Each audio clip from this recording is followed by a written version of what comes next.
Sa pagkakataong ulit na ito, nasakyan naman natin ang isa sa mga bagong bus ng Cavite.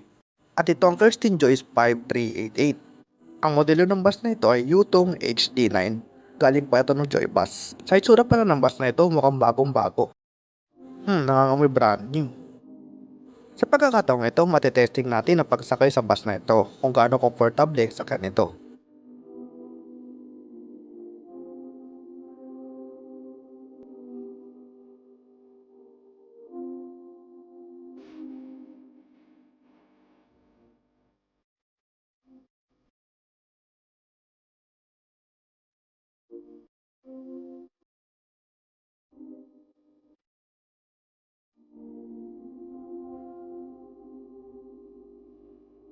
Ang bus na ito ay naka 2x2 configuration seats.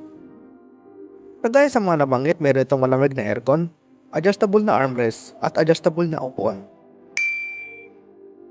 Well, hindi nagpapauli, meron din itong mode lights, kaya maganda pagmasdan.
Sa parting baging ito, na-testing ng konti ang suspension ng bus.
Makatapos ang ilang oras, nandito na tayo sa Cavite.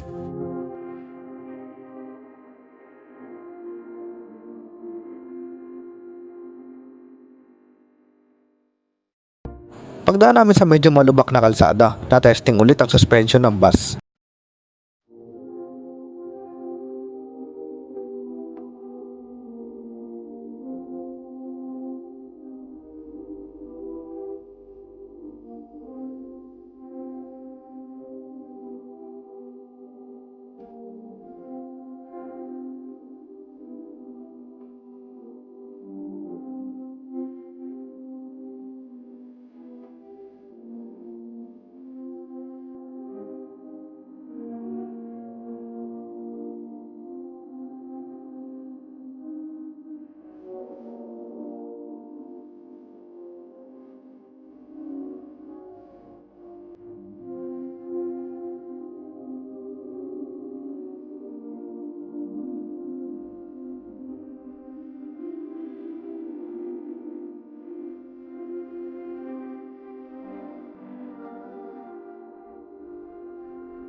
Sa mga oras na ito, ako'y papasok na ng Dasma.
After ng ilang oras na mabang biyahe, nandito na ako sa Palapala, Dasmariñas.